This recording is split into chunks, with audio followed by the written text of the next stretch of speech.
right? Yeah, Marco. The question I had was about Buddhism and the concept of nirvana. Do you see it as a possible achievement in a sense, or more of a progression toward a goal that in the end can't be reached?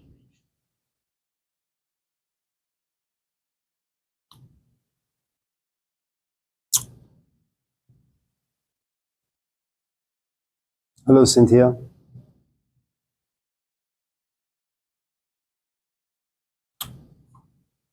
Martel.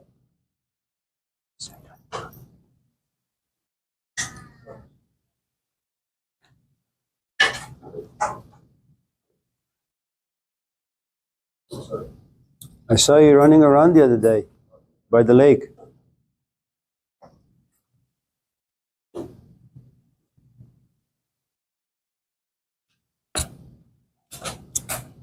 From what little I know, my interaction with the Buddha, like many, many, many thousands of years ago, that he himself didn't really talk about nirvana. That wasn't his prerogative. He wasn't interested.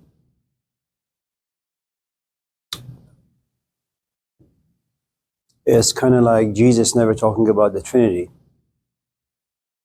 You know, the task of Jesus was to kind of just invite us towards the kingdom of God, whatever that may mean. The task of the Buddha was really just to deliver his message, which is, live a sort of life that'll end your suffering. So all these other concepts came much after the Buddha. It's kind of like the early Jewish tradition. There is no concept of heaven or hell. You get exposed to the Zoroastrian tradition. You realize that they have a concept or concepts of heaven and hell and God's judgment and afterlife and all that, and all of a sudden you adopt them. And little by little, you realize that the concept of Sheol, that used to have some importance in Judaism, kind of just goes away. And now, you have a God that judges you, brings you back to life, and punishes you and all that. So Buddhism suffers the same fate as all the other traditions. That there is something that happens to all these traditions once the founder goes away. Socrates goes away, and then you have concepts of philosophy. Then you have Aristotle and Plato and all sorts of other folks. Socrates had argued that I don't like to write anything. Writing is ridiculous. Only stupid people write. I'm just paraphrasing. Because what's the use of writing, really? What's the use of me talking to you right now? Because whatever I say is going to fall in the background of your own biases and prejudices. You're going to go home and twist my words. You are not really going to understand me. First because of the age difference, then because of the experience difference, then because of cultural difference. And so everything kind of gets twisted in all the wrong ways. So what I can tell you is the following. Moses is lost. He has lost his identity. He has lost his value as a human being. He goes into the desert and he finds the promised land. God speaks to him through this burning bush. That's his promised land. That particular experience is reserved for Moses. Commoners like you and I can't have it. It's nice as a theory, as a concept. It's nice as a paragraph in a book. And it can create a shadow on the wall for you where you can worship.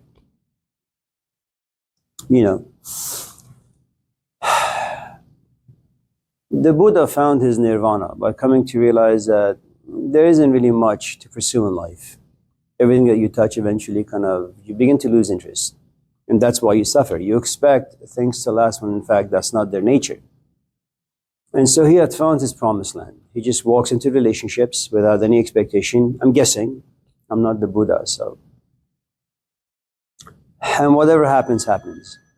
And you need to be in a state of profound privilege. You know,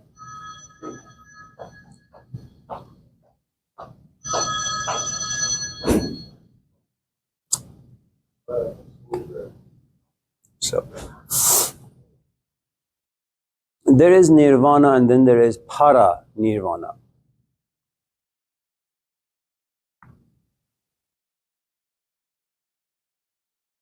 You see, Ashley?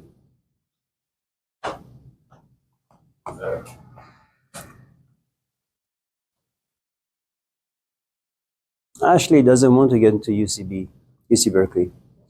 Be quiet. This is not about you. I'm just using you as an example. Ashley is not here to get to Stanford. Ashley is just here to just have a good time. You, on the other hand, and because she's here to have a good time, she can go with the flow. I can tell her, Ashley, be quiet. She says, yes, of course. Ashley, you suck as a human being. Oh, I know that. Nothing is going to offend her because, you know, she has a good amount of maturity. And that maturity allows her to be relatively free. She's not going to feel offended. That's her nirvana. You, on the other hand, you want to get to UC Berkeley. You need to get an A. You came here with expectations. Your expectations are not met. You walk away disappointed every single day. There is no nirvana for you. All you have is just frustration, strife, struggle. Not for her. So I suppose in looking at nirvana, one of the ways you can interpret it is with a good amount of maturity, which comes with a lot of sinning, of course, missing the mark, then eventually coming to understand all the wrong steps you took to achieve whatever it is that you wanted to achieve. Now you get to a place of understanding after many, many, many, many years. Then you just go with the flow. You're not there yet, so nirvana is out of reach for you as well as for me. So I struggle with leaving my wife because I don't really have a complete understanding of what a relationship should look like. I struggle and worry every single day as to what's going to happen to my children. The Buddha didn't have those struggles. It didn't mean that he didn't care, but he didn't have the sort of care that I do. He said, I can only do so much, the rest really is up to them and what life delivers. It's kind of like the prodigal son. As a father, you can only do so much. Then your child has to go out there, you know, get beaten up by life and hopefully he'll recover.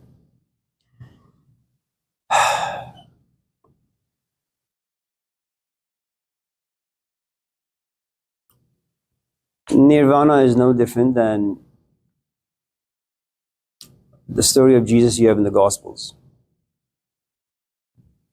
I ain't got a mother. I ain't got a father. I got a sister. I don't much care about the Jewish rituals and traditions. I'm just going to follow my own calling, my own intuition. And I'm going to call things as they are. The Jews suck. My own disciples suck. And you know, near the end, life sucks. Just don't want to be here. Now that's nirvana. That even though you care, you just are not very attached.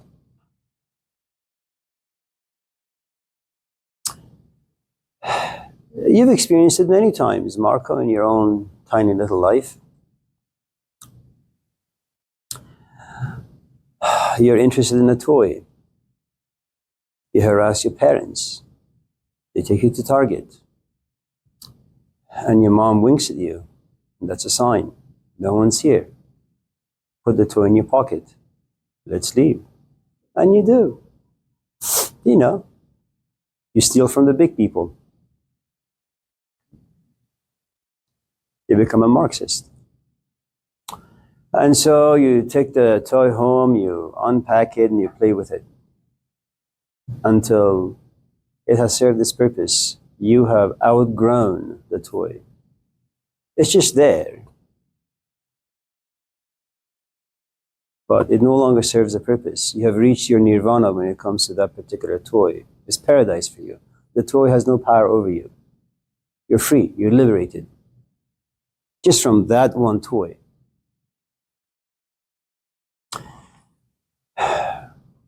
What you have in these giants, the Buddha, Jesus, Moses, Muhammad, is that they kind of look at the entirety of life as a toy. And it's a joke. It's kind of like what Plato said. You don't need to go and, get tickets for Dave Chappelle to get a laugh. Plato would argue, just sit back and look at people, the way they think, the way they behave, the way they speak, the ways they take themselves so seriously. And you'll realize that you can't stop laughing because people are funny. And they're funny because they're stupid. And they're stupid because they're ignorant.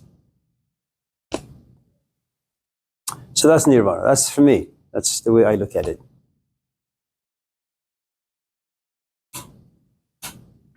So.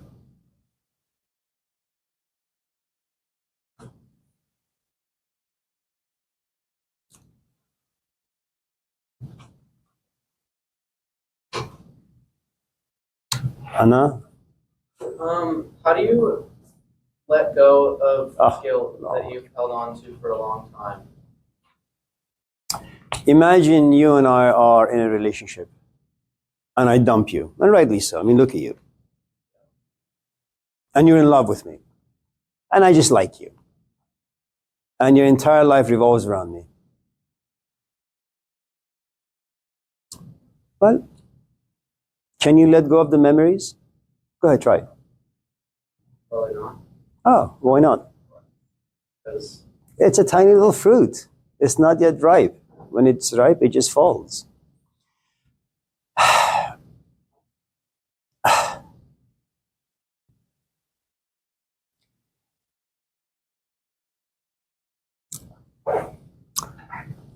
In the Middle East or Saudi Arabia, there are sandstorms. In certain parts of Alaska where the Inuits live, Eskimos, there are snowstorms.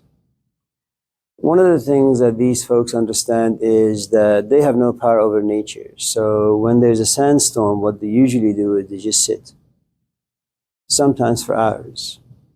The Inuits, they sit in the middle of the snow, hours, sometimes for days, because they know that should they continue walking in this blinding snowstorm, there's a good chance that they're going to lose their way, they're going to get lost, and they're going to die. And so they sit. And one of the interesting things about these two cultures is that they have a tremendous amount of patience, and it's given to them through culture. It's not like they go somewhere and read a book and try to overcome anxiety. It doesn't work that way. A good amount of who and what we are and the emotions that live inside us really have to do with the culture in which we live.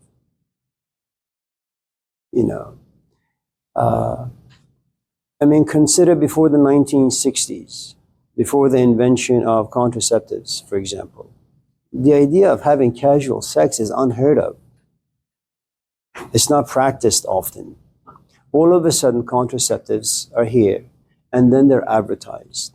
And your relationship to sex is different, the relationship you have with your body is different, the relationship you have with other people become slowly different. And before you know it, 10, 15, 20 years later, you have a very casual relationship with sex, and with people, and with your body. Now, you're not going to find that in, say, India, in China, because the culture has different norms. And so the sort of heartache you get in the Western culture is not the sort of heartache you get in, say, China or India, because those particular components don't exist.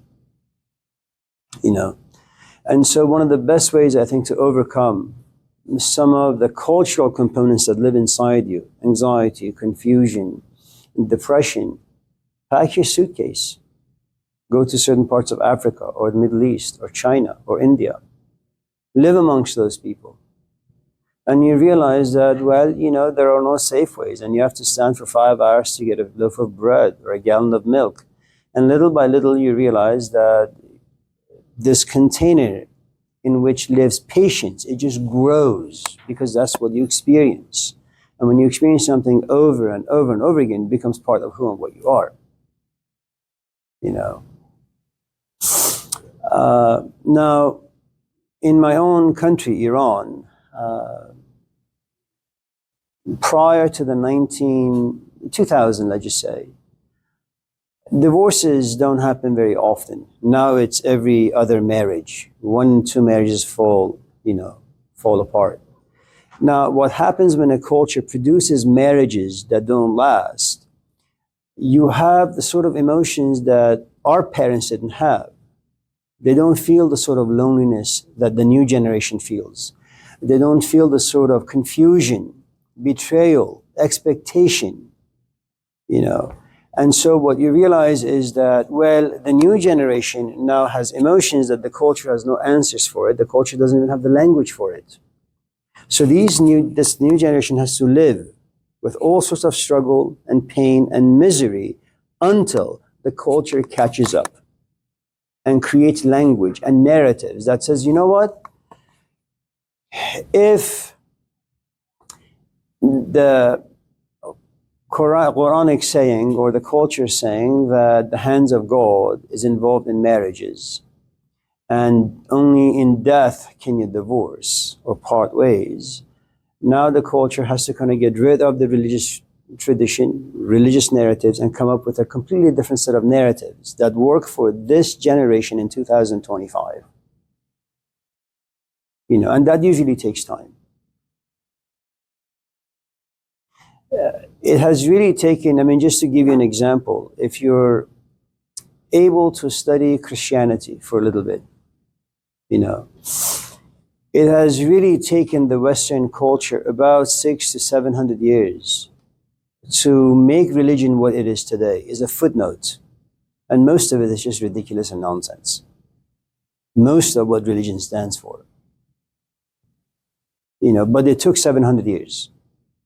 You know, and what you have inside human beings are just secular emotions.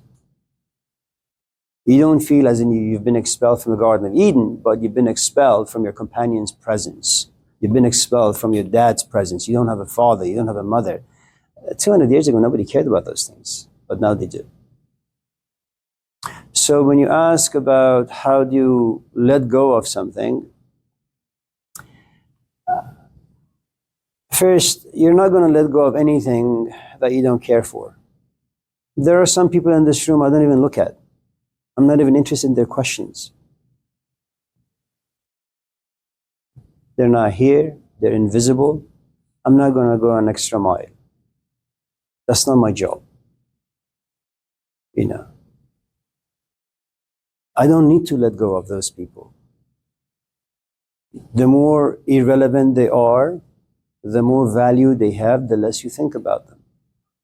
So the idea of letting go has to do with you wanting something, you having a history with something, and being entangled in that history. And that history has not only mental components, but emotional components. You're just glued to it. Now, your question is, well, how do I unglue myself from it? I don't know.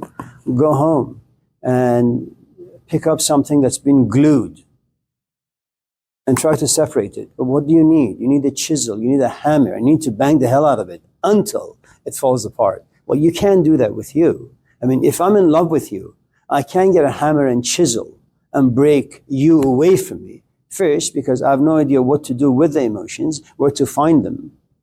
And I'm not the sort of animal that enjoys pain. There is the pain of separation, and there's a pain of not wanting to be around you or think about you, and that's impossible. Your only way to let go of anything is not really up to you. You struggle, like a drowning man, and then there comes a point where you just give up. I mean, your body just shuts down, and it's great. And little by little, the memories are removed.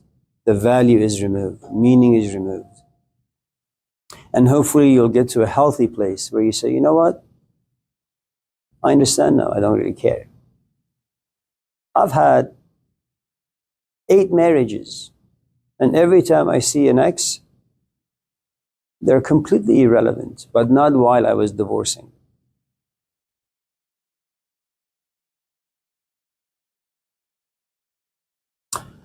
So,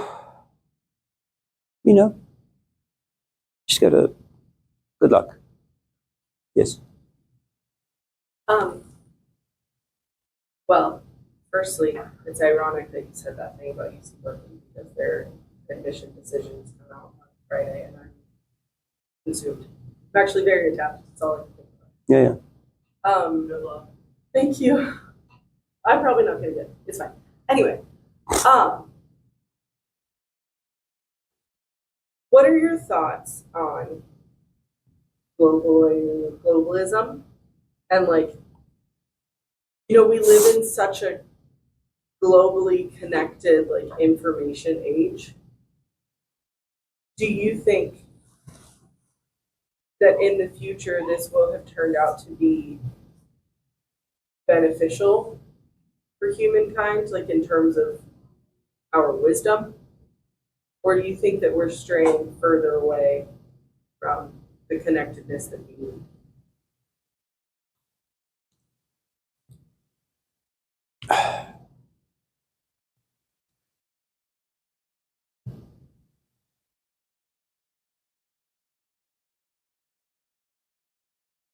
When you talk about globalism, you have to consider the major players in terms of advertising their culture and their goods. You no longer need to militarily go to Saudi Arabia and destroy their government.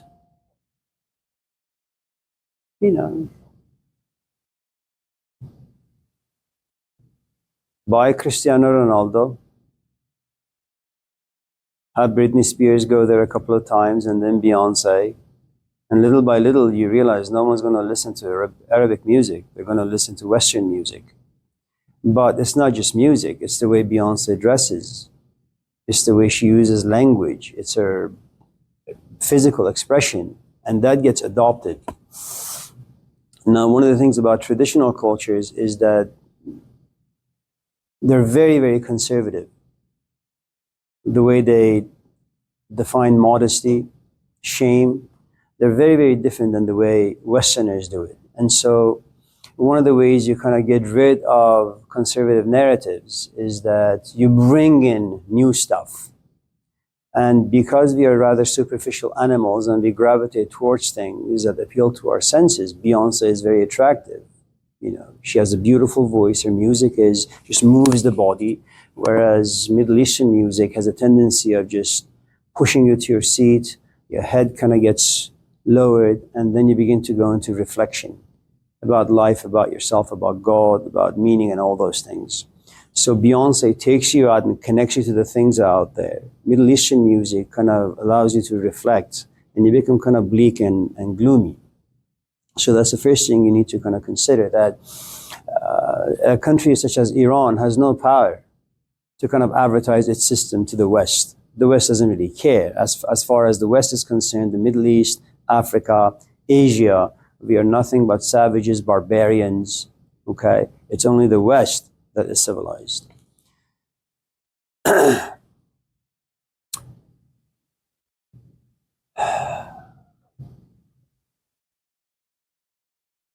Maybe today we should talk about Karl Marx.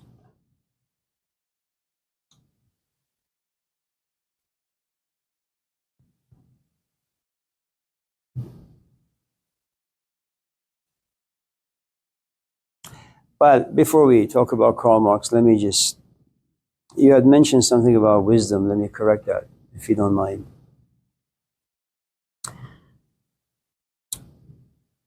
Imagine wisdom to be a product on a shelf at Costco. Okay. If every single person who entered Costco went to the bread aisle, after an hour, there would be no bread left. Okay. But when you go to Costco, what you realize is that the bread shelves always have bread. Coffee shelves always have coffee. Why? Because not everyone is interested in coffee, and not everyone is interested in bread. So wisdom is very much like those other material goods. It sits there on a shelf. Okay? And so not everyone can be attracted. Some people just don't have the taste buds for coffee. Some people don't like flour. Their body can't digest. Okay? And go back to the story we talked about some years ago or some weeks ago about the moth and the flame. Some people just like to look. Some people just like to feel. Some people just like to think. And some people just like to be consumed. So these are 4 different groups of people who like the same thing, but in a different way. Okay?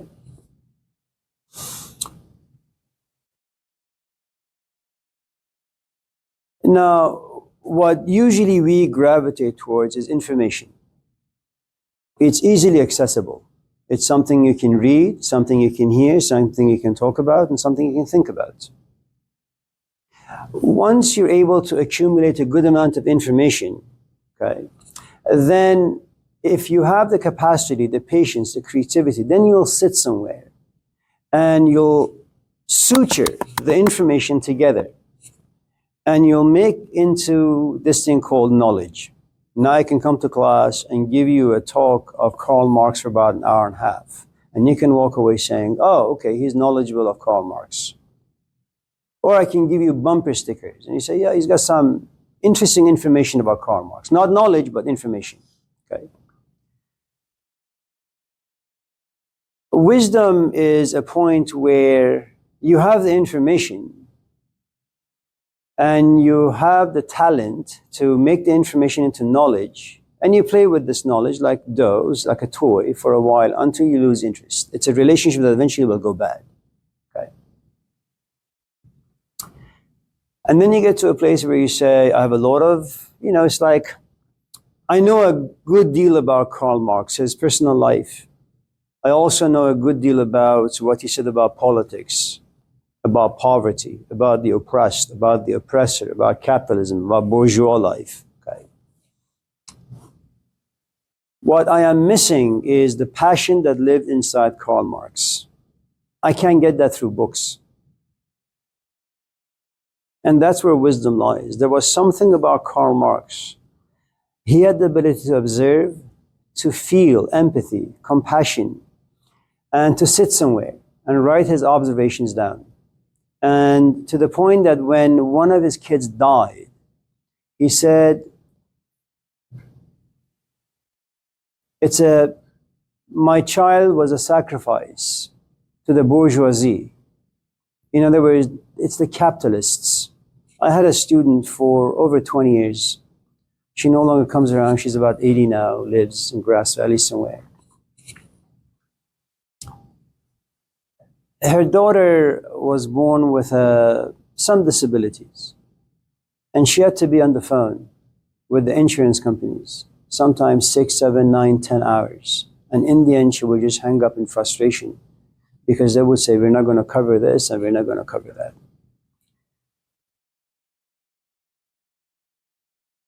Consider for a moment that this is a tax month. For those of you in this class who have parents, for those of you in this class who have jobs, you have to pay your taxes. Okay.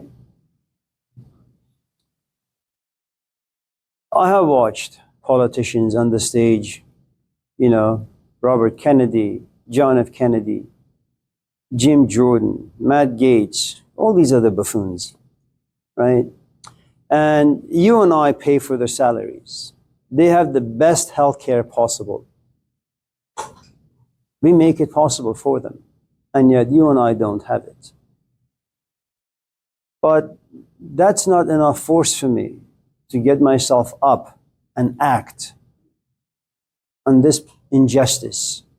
So well, what can I do really? And part of it has to do because all of us in this class, our lives are so fragmented, so busy. It has so much struggle and strife in it that we can't really come together to create a community so we can rise up to the injustice out there. Okay? And I can't do that because I don't have the wisdom that Karl Marx had. I don't have the compassion. He just had some ingredients that are missing in me. Okay? So when you talk about wisdom, like any other thing in life that's material, wisdom is only accessible to a few. The best that you and I can do is look at someone like Jesus and just worship him because he has something we don't. Now, if you happen to be really stupid, what you would say is, I want to be like Jesus and I want what he has.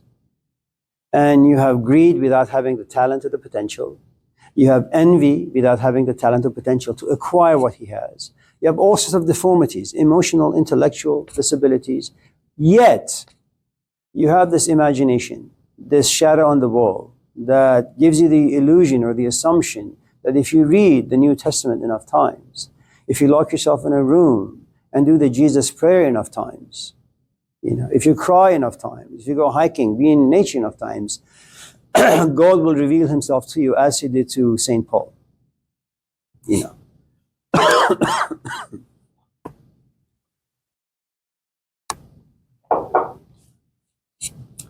The other thing about globalization is, consider this class. Tell me, Ashley, who is the most powerful person in this class? I am. Who talks more than anyone in this class? Who has power over your future? Yeah.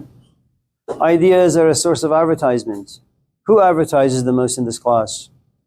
I do. You know what this means? It means that should any of these advertisements stick to you, you will begin to be more like me than how you have been for the past 40 years. Globalization means the dominant culture creates new narratives for cultures that have been around for a long, long, long time. What do we do to the Native Americans? We give them white education. What do we do to Black Americans? We remove their history. We'll give them white education. What do we do to Japan? Well, we write their constitution. That's what we do. Now, that is what they call globalization. And of course, it's all camouflaged under the banners of free will, free market, liberty, pleasure, pursuit of happiness, those things. And because most people are too busy to really sit and think about this stuff, they'll just gulp down this trash. Kind of like the reality shows that are there. Kardashian, Sylvester Stallone is in the picture. Desperate Housewives or housewife reality shows, all these shows. Because, one of the nice things about these shows is that you don't have to sit for 5 hours to figure out what the narrative is. The moment you turn on one of these shows, trash comes your way and it's exciting.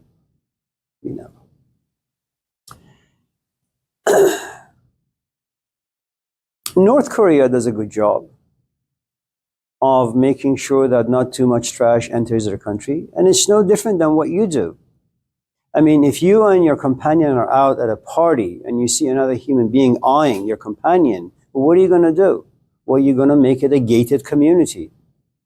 You're going to punish your companion for eyeing this person back, flirting. And even though it's a dance that all of us have to play, flirtatiousness, right? But you also know the dangerousness that, yes, it may be that your companion is having a good time for 10 minutes, but this 10 minutes could become an hour and 2 hours and 3 hours. And before you know it, you come home and her bags are all packed. She's leaving you for this other person, And the point is, we don't do globalization because we enjoy diversity. If we can get other people hooked to our definition of pleasure and happiness and our goods, basically, then I don't need to go to India and make the Indian look American. They can be Indian on the outside, but they'll have all the desires and all the pleasures and all the definitions of American. Diversity for us doesn't exist. You think what? I'm going to allow everyone in this class to raise their hand and say something because what? I'm in favor of diversity? No. I'm not interested in an 18-year-old assumption. I'm not interested in someone who's not in the business of thinking seriously about things. And that usually takes a long, long, long, long time. I don't care if you're a Christian or a Buddhist or a Muslim. Just because you've read some bumper stickers, it doesn't mean anything to me. And for me to come to this class and just have everybody talk, well, you may have fun because it gives you pleasure, but it shortens my life. You know.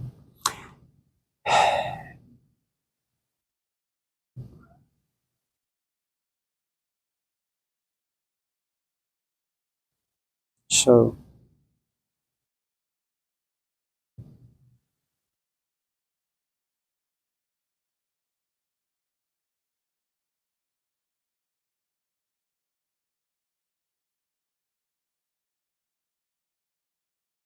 yeah. Anyone else?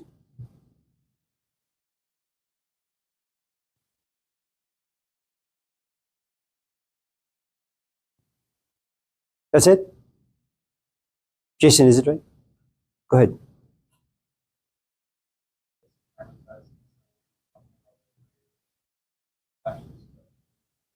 Getting like better with their like access to information. And I just talking about this. I feel like I'm sorry to interrupt you. May I? Yeah.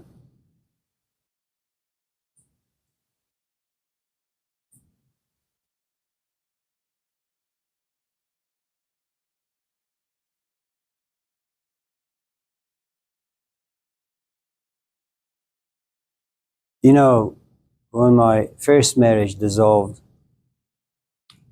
I said, God wants me to learn something from this. Then my second marriage was dissolved. I said, yes, God wants me to learn more. And the same thing with the third and the fourth and the fifth.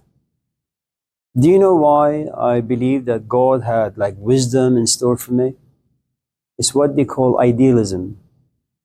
It's something that Plato believed, it's something that Hegel believed, you know, that your life turns upside down and then your life becomes a bit more stable, and then it turns upside down, then it becomes more stable. And in this progression, you change, you become better. So this idea that the internet and globalization, and all these things that are happening, what we call evolution, eventually is going to lead us to the paradise lost. We're going to find it and we're going to live in it. That's idealism. Realism, on the other hand, is this. You get married, your wife leaves you. The only thing you realize is that as a husband, you suck. Then you heal, but you don't heal because you've examined. You heal because time helps you forget, but you remain stupid. So I got married again. She left me again. And once again, I realized I'm stupid. Realism is, look at what the internet is doing to us today. Look at the world of politics. You're not going to be here 500 years from now. You're not even going to be here 100 years from now. What matters for you and what should matter for you is your life now. That's called realism. I don't care if eventually humanity will end up in the promised land, as Moses would say. I don't care about my kids. Realism is, look around you. What's happening? Are you addicted to your cell phone? Is it true that cell phones can give you information? Sure. Is it true that you can play chess on your cell phone? Absolutely. Is it also true that you're addicted? Yes. Is it true that this addiction creates loneliness, isolation, your inability to communicate? Yes. Are you a human being? Yes. Will you eventually desire to be in a relationship? Yes. Is the cell phone going to help you or hinder you? Hinder you.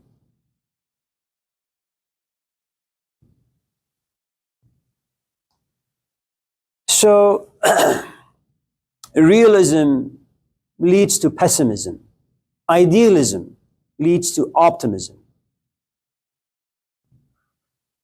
When you're young, And Ashley and I are no longer. But when you're young and you hang out with an alcoholic, you're driven forward in the relationship with your optimism.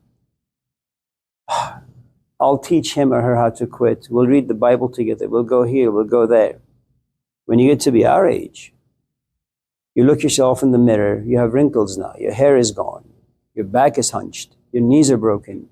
You don't much care about idealism. You say, you know what? You drink one more time, I will leave you. It's finished. I used to be very open to students' excuses.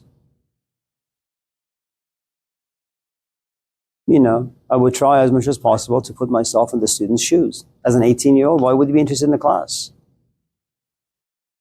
At this stage in my life, I don't care. You're not here, I'll fail you. Finished. Reincarnation isn't bad. Retaking the class.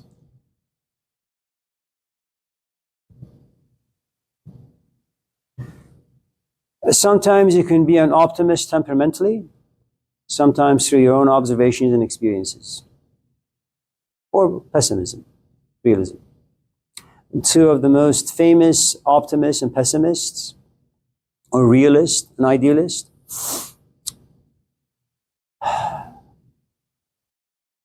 Machiavelli and Karl Marx. Marx is interesting in the sense that his philosophy is really, really good. What he was missing is understanding human nature. We're not going to unite to fight the upper class. It's never going to happen. Your first order of business is preserving your life. Whatever you have on your plate, you want to protect it. You know. And he tried, the poor guy. He tried creating communities for workers. It didn't pan out. So, yeah. Come on. Ashley. Berkeley, huh?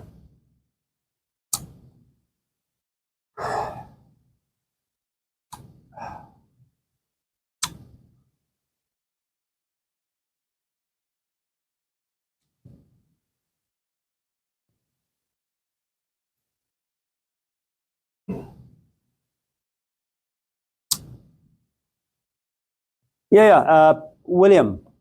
Would you say that self-preservation is the main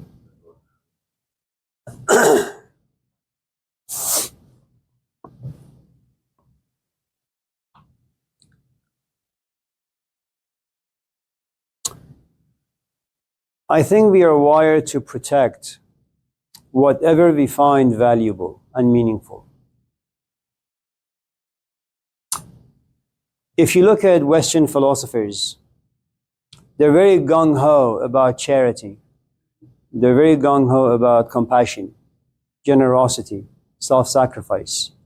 And if you examine their life very, very closely, you realize the majority of them were never married. The majority of them didn't have children. The majority of them don't even know the sort of emotions you will have as a father, as a husband. You know, it's very easy for Jesus to say, come follow me. Easy. I mean, he's got no obligations or responsibility towards anyone. So he can give you a hippie philosophy, you know, or he can tell you, you know, I've come here not to bring peace, but the sword, to make sure that the daughter fights with their mother, the son fights with their husband or their father. That's what he preaches. Moses doesn't say those things. Moses understands life and the complexities of life. You know, so the reason why I wasn't here last week, Thursday, was because I was just sick. The only thing I could do at 3 in the morning, just get myself to the computer and send an email, you know, hoping that most of you will get it, that there is no class. The only thing I cared for is for you not to make an extra trip for nothing. Some of you came, perhaps. Do I care? No. I did what I could, but the most important person is me. And the same is true for you. If I say something that you find it to be offensive, well, you're going to talk to me after class, right? Are you going to sit back and examine your biases? Of course not. All you know is that you're offended. Do you live an examined life? No. You're just offended.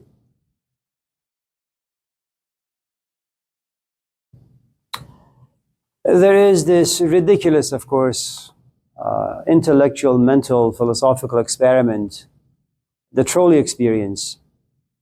You know, that if a train is running wild, you know, and there is your mom, and there is like some stranger, your defense is today. Aristotle? Okay.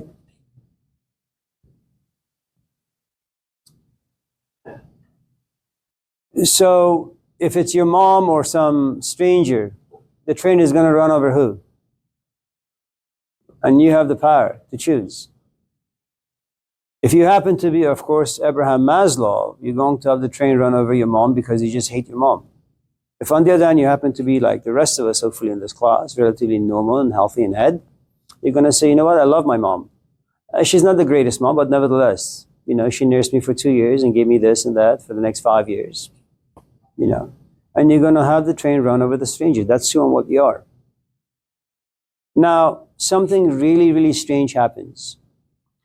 If you look at those who have served in the military, okay, let's just say American vets, they have two kinds of shoes. One, they wear in the civilized world every day, going to Costco and you know, Safeway and those places. And the other is boots on ground. They're in the middle of this like firestorm. Something happens to them where they realize that they're fighting for something that city life will never allow them to do. Your city is boring. City turns you into a machine. But if your companion is in harm's way, you're more than willing to jump in front of the fire. You will die, but your friend will remain alive. All of us in this class have these moments where you're able to transcend yourself and who and what you are. And you don't have to be very mature. All you need to do is to make sure that your emotional repertoire, in other words, your emotional capacity once in a while opens up and says, yes, embrace this experience. I was maybe 13, an immature punk in Iran, with times of revolution. Soldiers come, they open fire. I, as a kid, prayed to be shot. Why? Because I'm dying for an idea. What's the idea? Justice. And watch the movie V for Vendetta.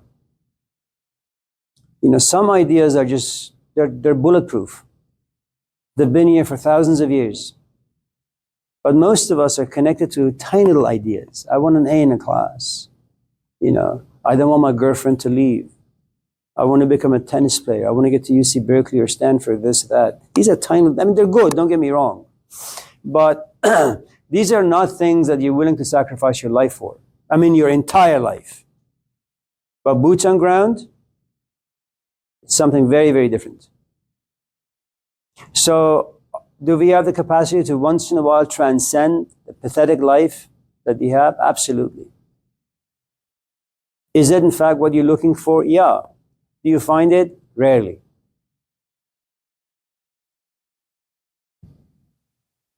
You know,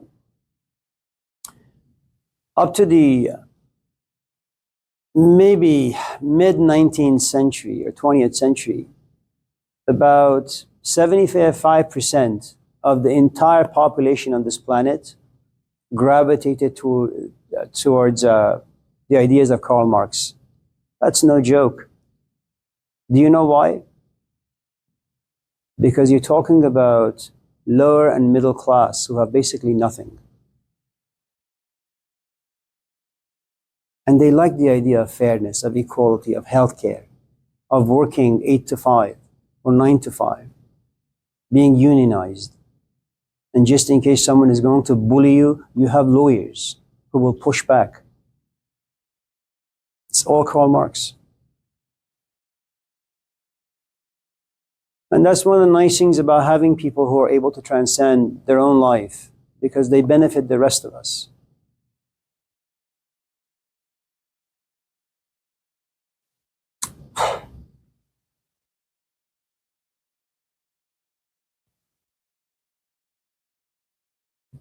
That's it? Ashley? Anna?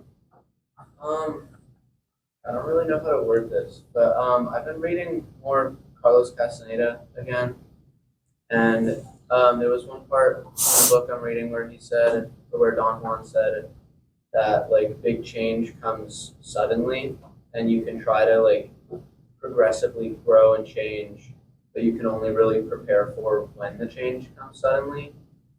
And I guess I was thinking about like the how you answered my question earlier about like letting go of something and being like a tiny fruit and it's not ready to like drop on the ground yet. I guess I don't know. Felt like those ideas were connected, but like, do you believe that big change like that comes suddenly, or is it gradual? So there are two things. There is in Persian Arabic, we have this concept called Ahl Jazabe. Jazabe basically means when you're snatched or suddenly pulled up. It doesn't happen very often. Consider one of the best philosophers in the Christian tradition, St. Paul. Now, his name initially is Saul, and there's a reason, because sin or S in Hebrew means poison or fangs of a serpent. And if you pay attention to the early life of St. Paul or Saul, what happens is he goes around and he kills the Christians, the new converts. Okay. Then all of a sudden, without any notice, as he's walking somewhere, this vision comes to him. Is he a religious man? No. Does he like the new group of religious folks? No. Does he enjoy killing people? Yeah, I suppose. But all of a sudden, Jesus appears to him, not because he laments, not because he prays, not because he's a monk. He's what they call snatched. And from that point on, his name changes from Saul to Paul, because Pe in Hebrew means spokesperson for God. Okay? Now, many of us in this class don't have those conversion experiences. They're sudden, they are intense, and they uproot your life completely. You know, it's like, you're in love with me, I'm in love with you. I come home one day and there are your suitcases. Where are you going? I'm leaving you. What? It was just last night we were in bed. We were talking about having kids. Okay? That's sudden. The other is the gradual process. Now, the gradual process means the following.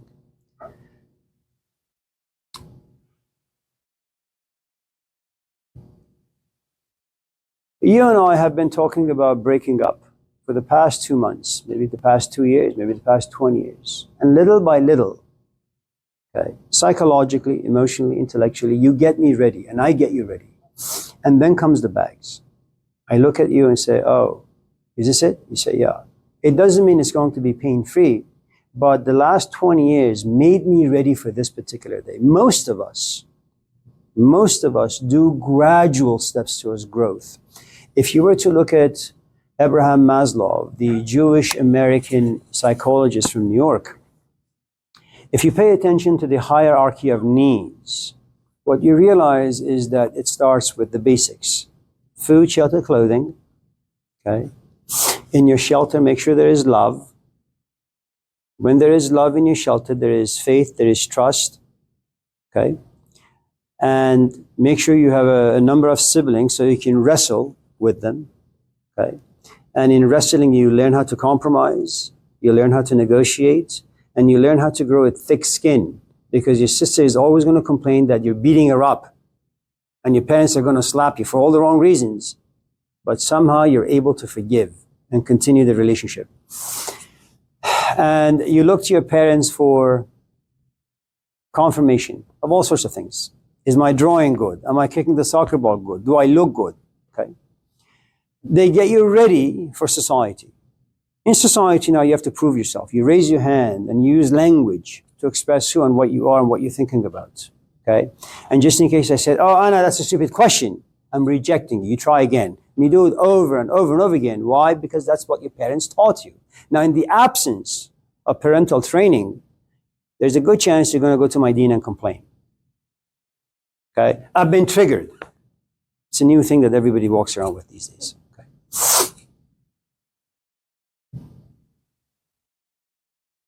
Right?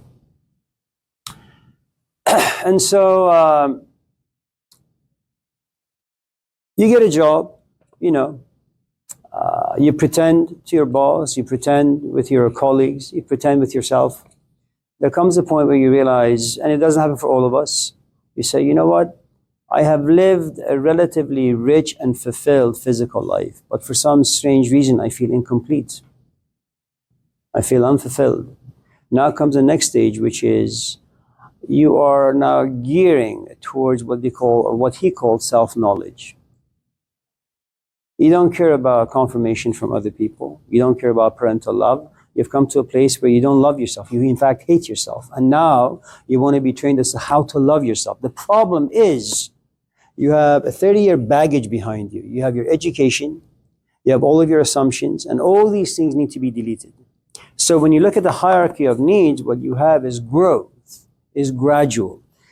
If that's a bit too complicated for you, consider what the story you have. I think it's in the Gospel of Luke, where there is Jesus walking towards a temple. There's this blind man sitting outside. Jesus looks at him, or doesn't look at him really. He goes into the temple, and then he tells Peter, go fetch this guy. And Jesus looks at this blind man and spits in his face.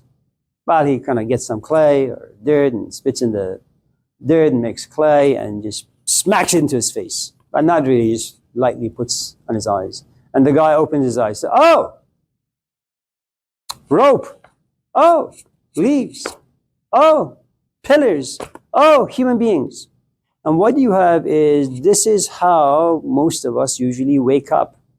It's a gradual process. Even when your third eye or something about you awakens, you begin to gain clarity very, very, very slowly. How do you find yourself in love? Well, you hang out with me. I hang out with you. We're just platonic, casual friends. Okay? Then we hang out more often. Then we play chess all the time. Then we go for hikes. Then we walk around the lake. And one morning, suddenly you wake up and you say, I love him, or I love her. Well, it has taken like 5 months for you to get to this sudden change. Okay? So for most of us, it's a gradual process. There are some very, very lucky people, or maybe unlucky folks, for whom it just happens without any notice, any warning.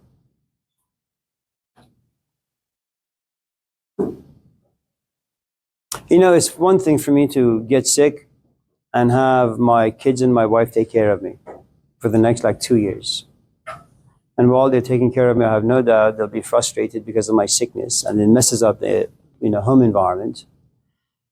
And then I die. There is an element of relief. Thank God he's dead. There's also some elements of sadness, of course, right? But they've been getting ready. My prolonged sickness organically makes them ready.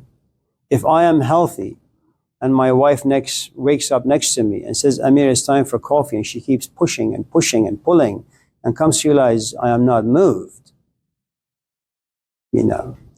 and my body is a little cold and a little white, that's a shock.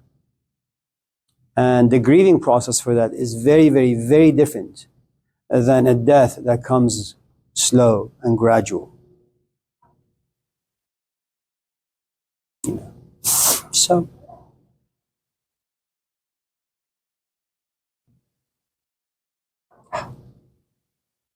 Alexis, anything?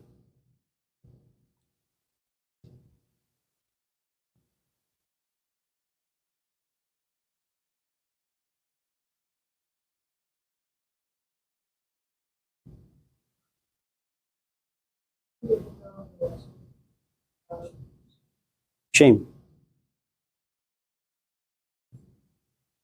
way that you're socialized well, way that she functions as well. A little bit of what you just mentioned about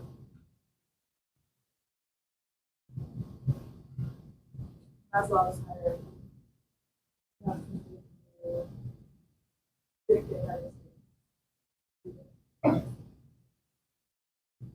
Needs to be socialized, has to be about Sure. In the 1970s, late 1970s, there was a guy who came to Iran. He was Persian, Ali Shariati. Shariati studied in Sorbonne. He got his PhD in sociology. But because he was Persian and because he had a very strong religious background, as most people do and did, he comes back and he is so good that the government, with the help of the university, they come together and say, let's build a school for him, like a lecture hall. And it was called Hosseiniye Irshad. Hussein goes back to one of the sons of Ali, who was the cousin of Prophet Muhammad. Irshad means to inspire. Okay, so this particular building was erected just for this man. Now, this is the 1970s. The Shah was beginning to modernize Iran. And what you had in the streets is women who were very conservative, they would walk around with miniskirts, okay? And drinking was becoming more casual. Showing a lot of skin was becoming more casual. And then they would, of course, go and sit in his lecture. And the principal or the president would say to Ali Shariati, you have so much power over these students. Can't you just tell them to dress more modestly? I mean, their parents, their mothers wear a hijab, a veil. Look at them, they're almost naked. And he said, no, I will not do such a thing. If I am good at what I do, my lectures will inspire these people to refrain from speaking a certain way, drinking certain liquids, or dressing a certain way. And lo and behold, that is exactly what happened. All these women who were dressed not so modestly according to the culture began to wear long skirts, long pants, and a veil that covered their entire body, like a tent. Okay.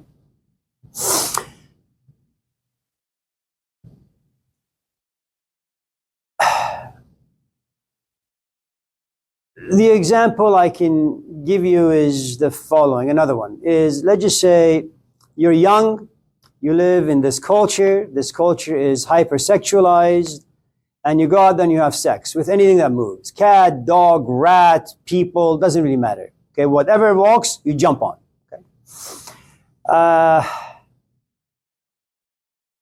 Was that too much? I think it was fun. Now, Ashley, you okay? yeah, it's just sometimes I laugh at things and you're like, you're laughing, and other times. Yeah, I know, it's awful.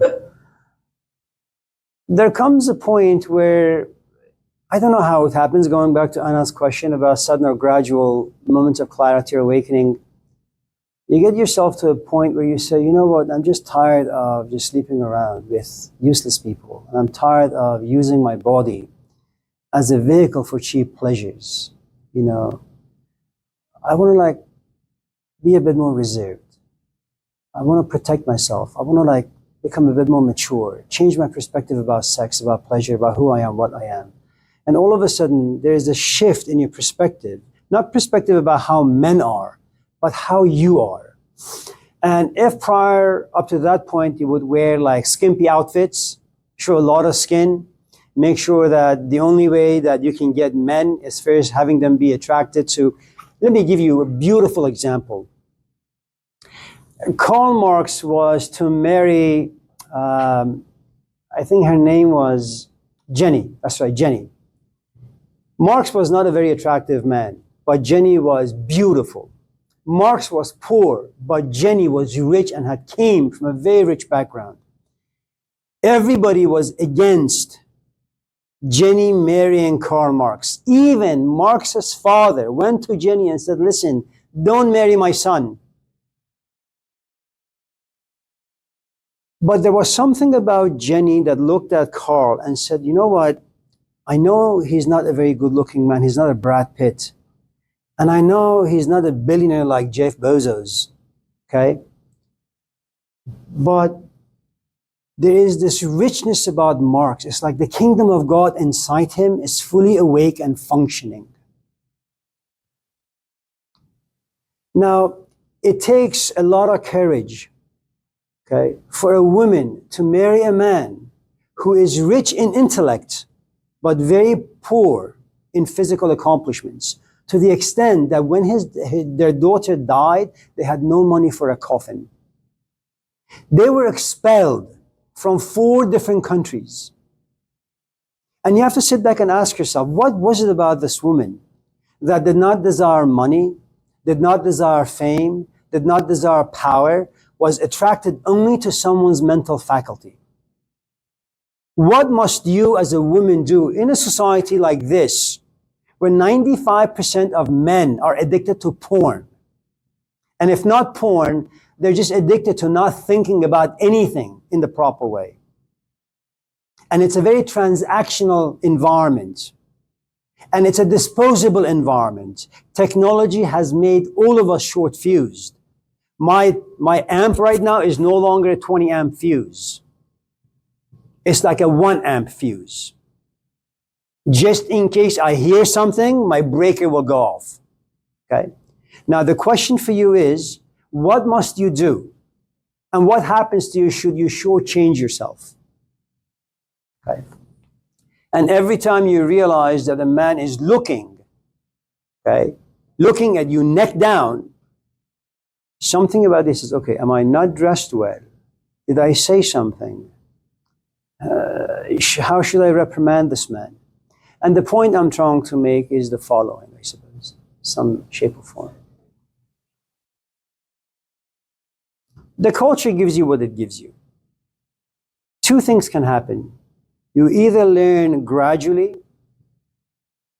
okay, and that's through your own experiences, all the ways that life breaks you. You sin, hopefully you'll catch your sins, and then you'll recover from them, repent, and reinvent and remake yourself into something very, very different.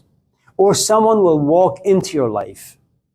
One of the best movies that is about your question to some extent is Razor's Edge. I think we've talked about the movie in this class. It's by Bill Murray. Even though I don't like him, the movie is really, really good. He falls in love with a prostitute. He's from an upper class. She's down there in the dumps. And through him, she changes the way she dresses. She changes the way she talks to men. She changes her entire interaction with life.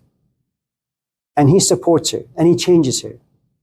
And one of the things that you can get from the movie is this: in as much as all of us in this class desire change, it's almost impossible. You need someone to come into your life to give you a different set of advertisements. Your old narrative begins to clash with the new narrative. These 2 things have to grind, wrestle for a long, long, long, long time.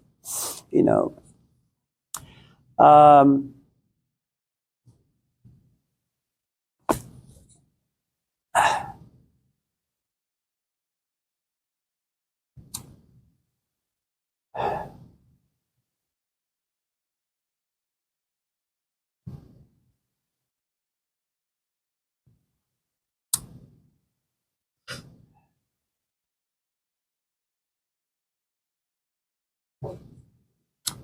around 400 years after the death of Jesus,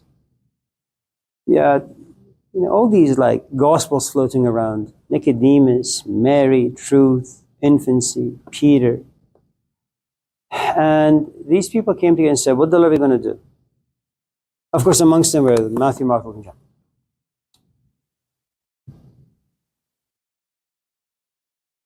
They said, you know what? Let's choose 4. Okay. Now, scholars have different ideas as to why the fours were chosen. One, maybe because Saint Augustine or all these figures would say that there are four poles to the universe: north, west, south, and east, and therefore we should have four gospels. So they kind of made these other books heretical, and they only accepted four. Now you have to ask yourself, what sort of a human being must you be that you have all these gospels whose authors are unknown, and yet you have the power to accept all, advertise them to the public, or say most of it is garbage, we're only going to accept four. Okay? The absence of integrity, the absence of shame, the absence of an unexamined life, the absence of being unreflective, but most importantly, your desire for power, removes all the elements of sincerity and earnestness. Okay? And then you say, we're only going to choose four. So lots of different components need to come together for you to get a different self-image. And so this new self-image punishes some of the addictions or some of the behaviors from the past. That's the only way.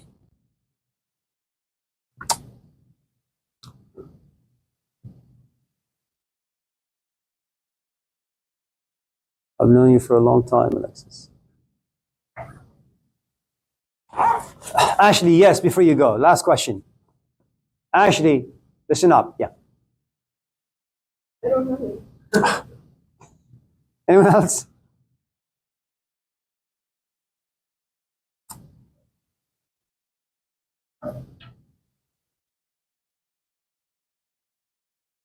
Well, today is Tuesday. I guess I'll see you Thursday. Is it time to go?